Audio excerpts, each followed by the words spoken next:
Friends, ये 71st BPSC mains के लिए मैं जो क्वेश्चनर मैंने तैयार किया है उसका ये सेकंड पार्ट है। और इस वीडियोस को पूरा प्लीज़ पूरे लास्ट एंड तक देखिएगा क्योंकि बहुत इंपॉर्टेंट है, ये बहुत ही ज़्यादा इंपॉर्टेंट होने वाला है। आपको 1 महीने के बाद ये पता चलेगा अगर लगातार मेरे वीडियोस देखते हैं कि आपके लिए जो एग्ज़ाम होगा वो बहुत ईजी हो जाएगा। कैसे एक एक चीज़ मैं समझाऊंगी और हर दिन कुछ ना कुछ मैं आपके लिए कुछ नया लेके आऊँगी ताकि आपकी ये जो जर्नी हो ना बहुत अच्छी हो, यादगार हो आपके लिए और बहुत इजीली आप इस एग्ज़ाम को क्रैक कर जाए। ठीक है। और प्लीज़ मेरा वही रिक्वेस्ट है कि आप जितनी ज़्यादा हो सके मेरे चैनल को लाइक कीजिए, सब्सक्राइब कीजिए, शेयर कीजिए ताकि मैं जल्दी जल्दी मोटिवेट होती रहूँ और वीडियोज़ आपके लिए बनाती रहूँ। अब बात करते हैं, नेक्स्ट क्वेश्चन पे आते हैं। नेक्स्ट क्वेश्चन ये है आईआर से जो रिलेटेड क्वेश्चन अभी मैं कर रही हूँ।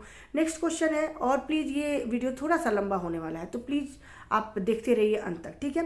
पाकिस्तान और अफगानिस्तान के रिश्ते में आए टकराव की मुख्य वजह क्या है? हालांकि मैं लास्ट क्वेश्चन में ये डिस्कस की हूँ थोड़ा, लेकिन मैंने बता दिया कि मुख्य जो टकराव की उनकी वजह है वो बलूचिस्तान प्रोविंस को लेके है। ठीक है। वहाँ की जो रेयर अर्थ जो मिनरल्स हैं और भी मिनरल्स है बहुत ज़्यादा जो प्रेशियस मिनरल्स है उन मिनरल्स को लेके है क्योंकि पाकिस्तान चाहता है कि वहाँ की जो माइनिंग है वो लीज पे दी जाए चाइना को, कॉन्ट्रैक्ट पे यानी। और रेयर अर्थ जो सॉरी रेयर अर्थ जो मिनरल्स का मतलब ये नहीं होता है कि वो कम मात्रा में कहीं पाए जाते हैं अर्थ में। उनका मतलब होता है कि उनकी जो माइनिंग होती है उसकी टेक्नोलॉजी बहुत एडवांस होनी चाहिए और उनका जो खर्च आता है माइनिंग का वो बहुत कॉस्टली होता है। इसलिए उनका जो खनन होता है, माइनिंग होती है, वो बहुत लार्ज स्केल पे अभी भी नहीं की जा सकती है।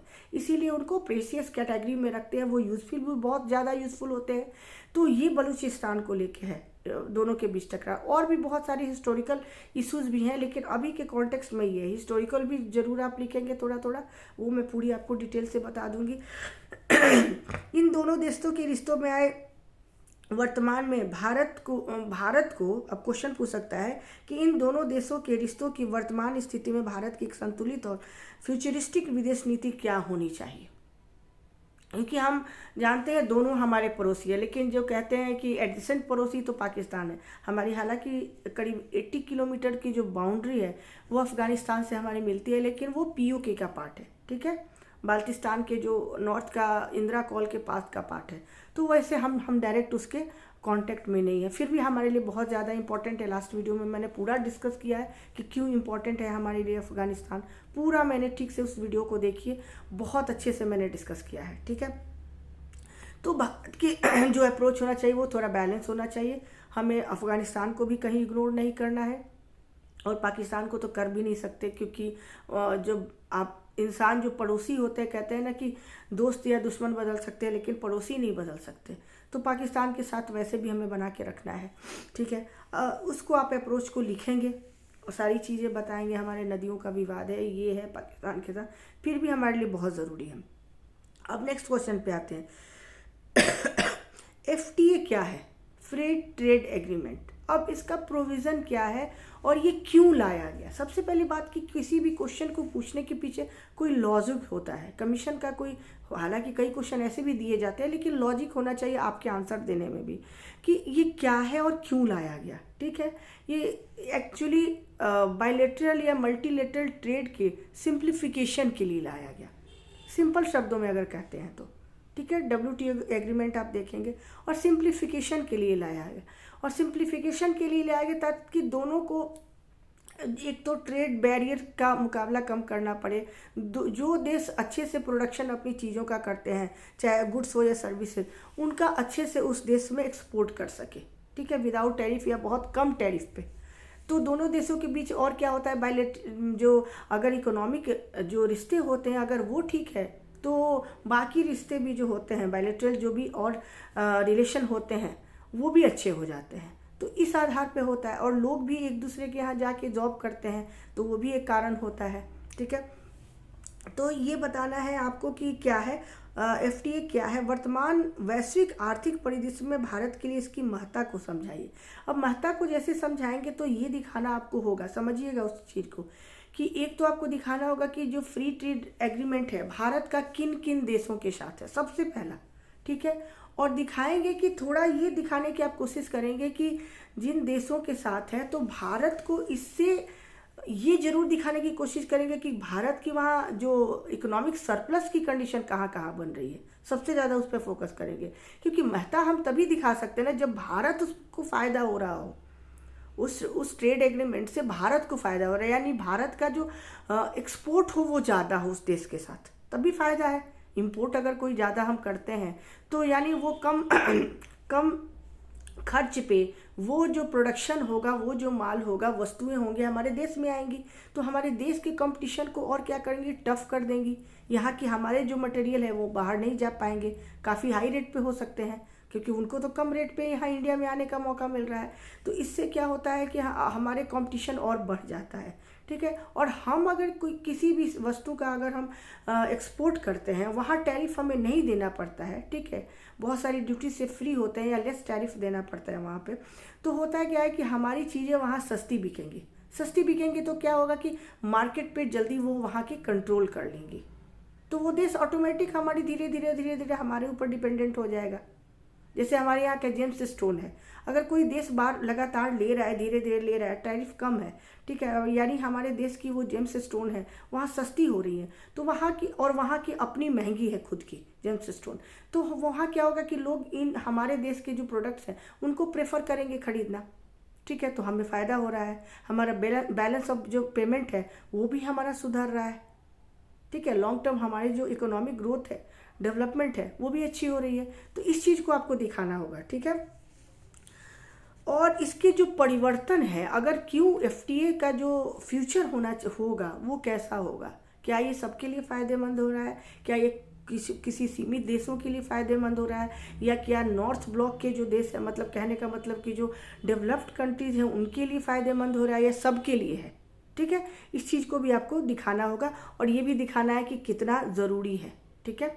ये दिखा देंगे, WTO का यहाँ पे मेंशन ज़रूर करेंगे। थोड़ी मेरे गले से अच्छी से ठीक से आवाज़ नहीं आ रही है, तो हो सकता है कि ये वॉइस बहुत अच्छी क्लियर ना हो, तो उसके लिए सॉरी। अब देखते हैं नेक्स्ट क्वेश्चन को, देखते हैं। बांग्लादेश में हुए विद्रोह के कारणों की चर्चा करें।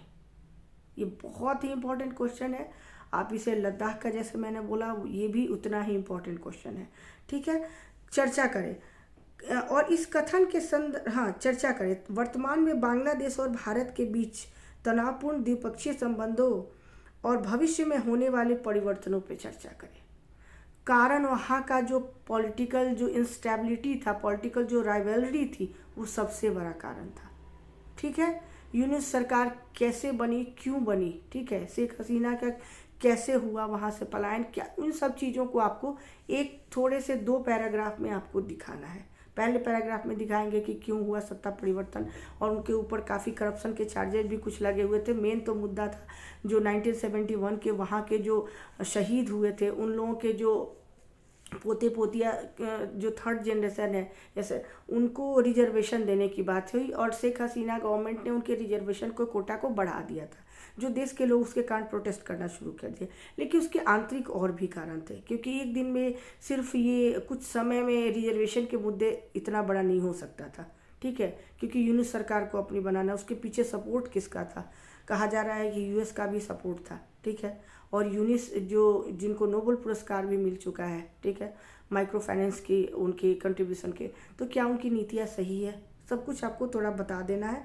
और बताने के बाद सबसे पहले आप देखेंगे कि भारत के साथ क्या तनावपूर्ण रिश्ते हो रहे हैं, ये तो सही है कि हो रहे हैं, ठीक है। उसमें पाकिस्तान का भी हाथ बताया जा रहा है, चाइना का भी बताया जा रहा है, और हो रहे हैं। तो भारत को नुकसान क्या क्या, क्योंकि भारत को बहुत बड़ा नुकसान होने वाला है, सही समझे। हम भारत को कंट्रोल तो कर सकते हैं अगर देखें तो, क्योंकि हम तीस्ता का पानी भी रोक सकते हैं, तीस्ता नदी का जो पानी जो सिक्किम से निकलता है उसका पानी रोक सकते हैं, हम गंगा का पानी रोक सकते हैं, हम ब्रह्मपुत्र का पानी रोक सकते हैं। लेकिन ब्रह्मपुत्र का पानी रोकना थोड़ा मुश्किल, क्योंकि ब्रह्मपुत्र का जो पानी आता है वो ऑलरेडी फ्लड की कंडीशन उत्पन्न कर देता है असम के क्षेत्रों में, ठीक है। जो लोलैंड असम का क्षेत्र है वहाँ फ्लड हर साल आता है ब्रह्मपुत्र के पानी के कारण, तो वहाँ हमारे रोकना, लेकिन हम तो तीस्ता का रोक सकते हैं, गंगा का रोक सकते हैं। लेकिन ये कहीं से कहीं ना कहीं एक मानवीय दृष्टिकोण नहीं होता है, सही नहीं होता है, बायलैटरल रिलेशन के लिए भी सही नहीं होता है, किसी का पानी अगर ठीक ढंग से अगर रिश्ते चल रहे हों। दूसरी कारण है कि हमारे बिल्कुल जोग्राफिकल जब लोकेशन किसी उसकी देखते हैं बांग्लादेश की, तो हमारे एक जगह उनकी सी से कनेक्टिविटी है, बाकी पूरे हमारे देश के एक तरह से अंदर है। नॉर्थ ईस्ट और जो सेंट्रल इंडिया है, ठीक है, उसके ठीक बीच में इनकी लोकेशन है। जब ऐसी लोकेशन किसी भी देश की हो जाती है तो हमारे इंटरनल सिक्योरिटी को बहुत बड़ा कह सकते हैं कि जोखिम वाला हो जाता है, क्योंकि नॉर्थ ईस्ट की जो हमारी शांति होगी, जो भी पीस की कंडीशन होगी, यहाँ पे बहुत डिपेंड करता है। कई बार बांग्लादेश के जो मुद्दे होते हैं वो घुसपैठियों के मुद्दे से भी जोड़ा जाता है, जैसे कि सच्चाई है, नॉर्थ ईस्ट में भी घुसपैठिए जाते हैं। हालांकि नॉर्थ इंडिया में सबसे ज़्यादा जाते हैं, झारखंड जाते हैं, वेस्ट बंगाल में सबसे ज़्यादा हैं, ठीक है, सिक्किम में है, सब जगह है। तो इसलिए हमारी कहीं ना कहीं मजबूरी हो जाती है कि इस रिश्ते को बैलेंस किया जाए, ठीक है। भारत को कहीं ना कहीं उनकी डेमोक्रेसी के लिए काम करना चाहिए, क्योंकि हमेशा के लिए देश हमारे देश के एक बीच में है, एक साइड में नॉर्थ ईस्ट। तो इसलिए भारत की ये मजबूरी है, और मजबूरी के साथ चूँकि हमें पता है कि ये पाकिस्तान का ही पार्ट है, पूर्वी पाकिस्तान का, तो उस हिसाब से भी यहाँ पे शांति स्थापित करना भारत की एक नैतिक जिम्मेदारी बन जाती है, एक पड़ोसी देश होने के कारण और एक पाकिस्तान का पूर्वी पाकिस्तान होने के कारण, क्योंकि बांग्लादेश 71 बनाने में भारत का सबसे बड़ा रोल रहा है, वो वहाँ के लिए ज़रूरी भी था। तो इस पे आप अच्छे से थोड़ी सी डिटेल में अपने तर्कों के साथ चर्चा करेंगे। अब देखिए एक और क्वेश्चन है, स्टेटमेंट के साथ ये क्वेश्चन मैं शुरू करती हूँ कि हालांकि ये स्टेटमेंट कहीं नहीं दिया गया है, ये मेरी अपनी सोच है कि भारत स्वतंत्र बांग्लादेश की जननी है, ये कह सकते हैं, क्योंकि 71 में जो बांग्लादेश बना वो भारत की ही देन थी।